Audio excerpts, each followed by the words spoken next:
Right everyone, so this is the first video that I've ever made. Well, not the first video, but first video I've ever made to sort of discuss something seriously anyway.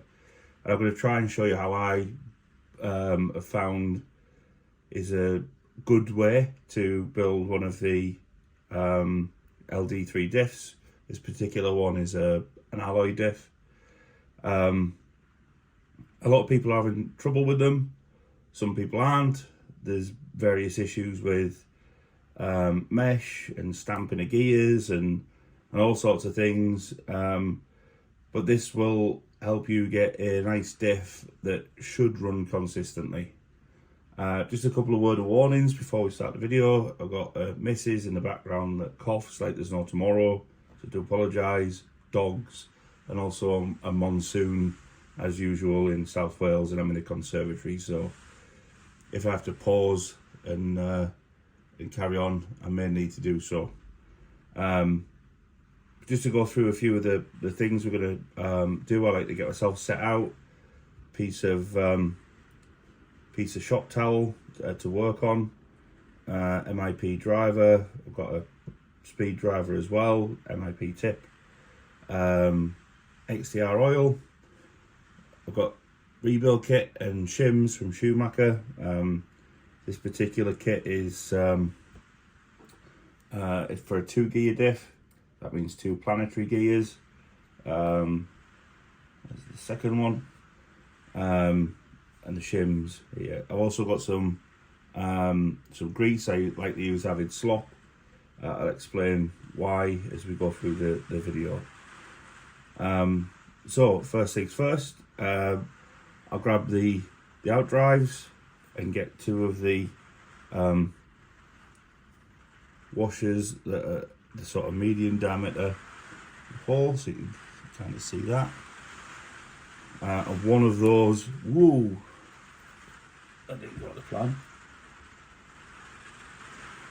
One of those on each out drive, and I'll just pop them in a holder there for now. So one on each of those. Got fat hands and fat fingers, so you might not be able to see what I'm doing very well, but there's the second one on there.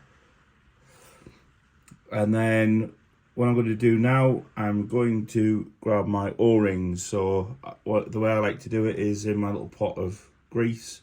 I like to have grease in the cap and grease in the actual base, so I can just grab that out, and it shouldn't be too over greased in this instance. It is, so I'll just wipe a bit of that excess off my fingers,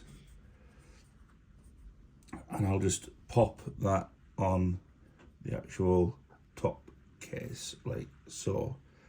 And this is much easier to do when you aren't trying to do it in front of a camera. So there's the first one, and then what I'll do is I'll grab one of the O-rings, pop them in there, you can see, and I'll grab the bottom case, the cup, pop the other O-ring in there like that, put my cap on my grease, don't get any grit in there. Just a word of warning when you're cleaning these things out. I see a lot of people using brake cleaner, etc., which is fine, but you can't reuse the O-rings because you'll find that the chemical in the brake cleaner will react with the rubber that the O-rings are made out of, and they actually swell. I like to give them a decent amount of lube, as it were, because I actually find that, especially on some of the high grip carpets, etc., they seem to get hot, and they seem to sort of burn and get flats on them and whatever. Again, that's just what I do. What I'm then going to do is grab one of the out drives, and starting with the cup, pop the out drive into the cup, so that's nice. Wipe off a little bit of the excess grease. And then what I'm going to do is I'm going to take 2 of the thin washers like so, and pop them into the casing, just using the tweezers there. Here's my second one, like so. So there's two, and then I'm going to get one of the thicker shims. So when you're picking these up, I always advise people to just give them a little rub across with your fingers to make sure that when they're in the packet, I think they're sort of lightly oiled. Make sure you don't get a dog hair on them. So attacking me. There we are. Don't know where that came from. I think these are lightly oiled when they're in the factory, and yeah, they can get a thin one stuck to them. So just double check, just rub your fingers across it. Pop that in the cup. Again, just use your tweezers to gently pat that down. And then we're going to get one of the little drive pins and pop it into the hole in the out drive. What I like to do at that point is get a little bit of my diff oil and just put a little squeeze in the bottom. Like so. It's probably just like a pea size amount.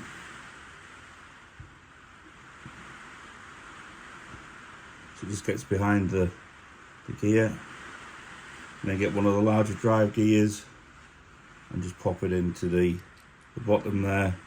Give the out drive a turn until it drops into place. Like so. And then I'm going to add some more of my diff oil, probably about a quarter of the way full. There's a little bit more in there, and just let that settle for now. Let's put that in the little handy holder. Now, next point is really important. The shims for the planetary gears, check that they are flat, don't have any imperfections on them. You may see some slight, try to get it to focus,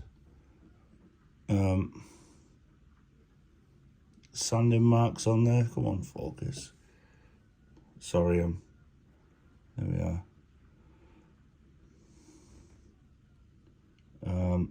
Yeah, you can see there, that's looks pretty good. And also check that they are 0.5 of a mil in thickness. So yeah, I'm trying to use that'll do 0.49. So just check those, both of those. Here comes the rain again. Again, 0.49. Really cramped and crap at using a phone in a little holder, but we'll get by. Grab the two planetary gears on their little idler shaft. Pop one of the 0.5 mil washers behind each of them.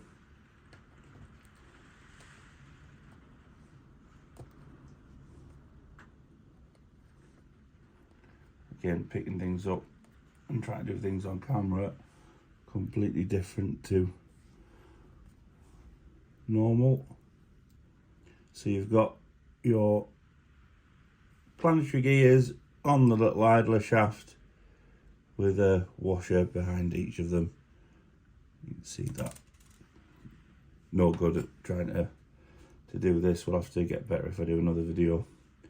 And then what I'll do is I'll just grab my cup, pop it there, grab my out drive, and this is where everything's going to start going wrong for the video. I'm just going to drop it in to the center space those out a bit, as you can see, and just put them into mesh with the bottom bevel gear, and just make sure that they're in a nice mesh. I'm then going to add another dollop of diff lube, this time to just about full, and just put that one side to rest. There's a few bubbles in there, so I like to just let them sit for 10 minutes or so before reassembling. I'll grab the out drive and the cap for now, pop it through the O-ring, get rid of any of the excess grease. Drive pin, oh no, I don't need a drive pin yet. I need the other one thin shim, one of the thicker shims, and then the drive pin.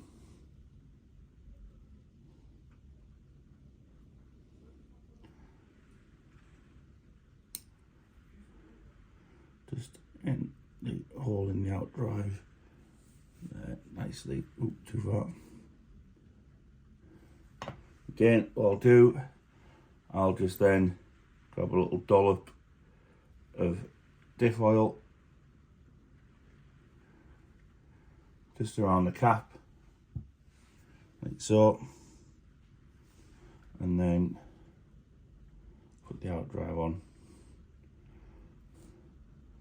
So you end up with this kind of arrangement here, and a bit of the oil in each of those voids. I like to let this sit sort of, or put it in a hoodie vac until you can see that it's got no bubbles and it's kind of level with the top. Needs just a little tiny bit more in there, but for speed in the video, I'm just going to put it together as is. So what I like to do is just line up the holes for the screws, pop the cap on, and then I'll squeeze them together with my fingers like so.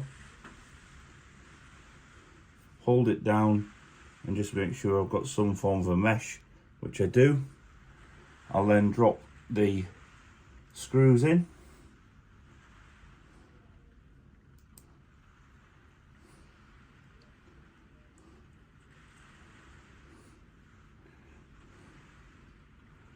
And then use the driver just to, don't tighten them down, just literally take them to just about touching, so about that far off.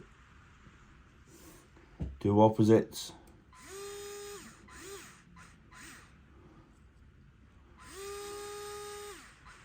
This is how you do it if you use a power driver anyway. I believe that at this point, if you get diff oil kind of squirting out of the holes, that it's actually overfilled. If you get if you can see a shine of it just starting to just come out, as you can see there, then that's perfectly full in my opinion. So we're down just about at the face with the screws. Make sure I've got a nice mesh, and then I'll go around with the manual driver opposites and just tighten them up. As you see, I'm getting a little tiny bit of oil out of there, but hardly anything. Give them a lot of tighten. There's hardly anything coming out of there. Make sure I've got a nice mesh.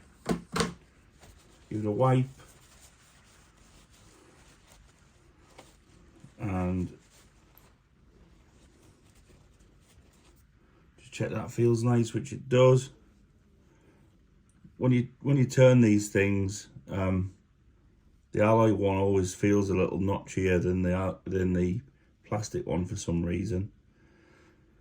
But that's perfectly smooth, perfectly acceptable and usable. 20k, 2 gear, Schumacher alloy V2 LD3 Diff, using the shim configuration that I believe is the best starting point and should work for you. However, if you're in doubt, as always, consult with your manual or ring Schumacher directly. They're great guys. Thanks very much for listening to my dulcet tones for 15 minutes, but I really hope this helps people. Cheers.